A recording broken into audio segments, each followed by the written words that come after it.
ఓం గణేశాయ నమః. ఓం శ్రీమాత్రే నమః. అందరికీ నమస్కారం.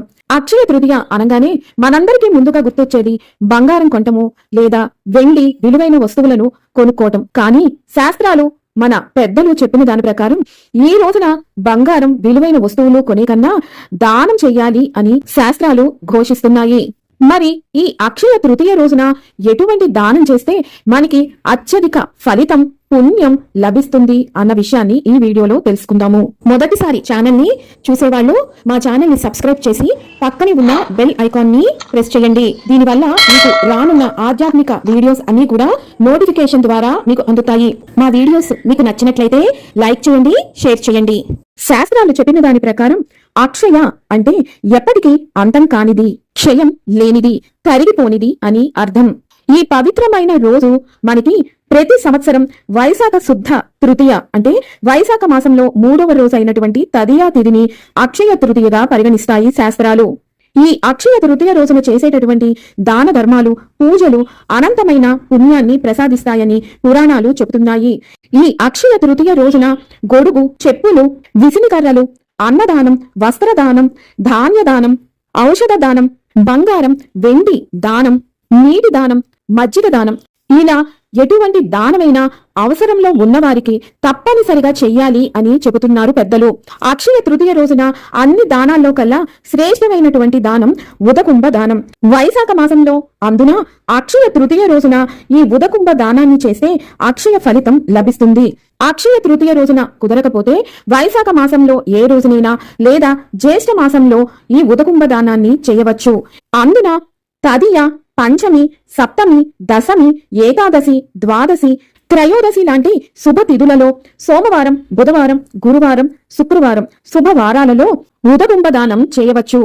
ఈ ఉదకుంభ దానం ఎందుకు చేస్తాము అంటే వైశాఖ మాసం వసంత ఋతువు, జ్యేష్ఠ మాసం గ్రీష్మ ఋతువు, రెండూ కూడా మండుటి ఎండలతోటి నిండి ఉంటుంది. ప్రజలు దాహంతో అల్లాడుతూ ఉంటారు. ఈ సమయంలో చేసేటటువంటి ఈ ఉదకుంభ దానం మనకి ఎంతో పుణ్యప్రదం. ఈ కారణం చేత దాహాతులకు దాహం తీర్చడం కోసం ఈ ఉదకుంభ దానం అనేది చేయడం జరుగుతుంది. ధర్మాన్ని అనుసరించి శాస్త్రాలు చెప్పిన దాని ప్రకారం అయితే ఈ ఉదకుంభ దానాన్ని యోగ్యులైన బ్రాహ్మణులకు, అలాగే ఎవరైతే నీటి కోసం అల్లాడుతున్నారో వారి కోసం కూడా ఈ ఉదకుంభ దానాన్ని చేయవచ్చు. ఈ ఉదకుంభ దానం ఎలా చెయ్యాలి అంటే ఒక కొత్త మట్టి కుండను లేదా రాగి పాత్ర, లేదు అంటే కంచు పాత్ర, ఏదైనా సరే కుండ రూపంలో ఒకటి కొత్తది కొనుక్కొని తెచ్చుకోవాలి. తెచ్చుకున్నటువంటి ఆ మట్టి కుండను శుభ్రపరిచి పసుపు, గంధం, కుంకుమతోటి అలంకరించాలి. ఆ కుండ నిండా కూడా మంచి నీటితోటి నింపాలి. ఆ నీటిలో ఒక తులసి దళం, తెల్లని పుష్పం, కొన్ని సుగంధి ద్రవ్యాలు అయినటువంటి పచ్చ కర్పూరం, యాలకులు, కొంచెం గంధం, మీకు వీలు ఉంటే ఈ సుగంధి ద్రవ్యాలను వేయండి.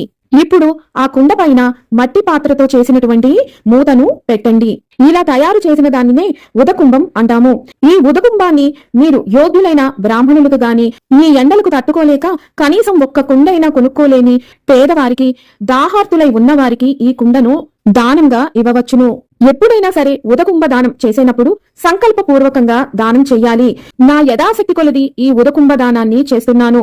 నేను చేసే ఈ ఉదకుంభ దానాన్ని మనస్ఫూర్తిగా స్వీకరించి మాకు ఉన్న పితృ దోషాలను, సమస్త దోషాలను తొలగించి మా పూర్వీకులు, మేము దాహార్తితో ఎన్నడూ ఉండకుండా యథాశక్తి చేసినటువంటి దానాలు, పుణ్య కార్యక్రమాలు, సంపదలు, ఆరోగ్యం అన్ని కూడా అక్షయమై మా కుటుంబాలు అన్ని వర్ధిల్లాలి అని సంకల్పం చెప్పుకొని దానం ఇవ్వాలి.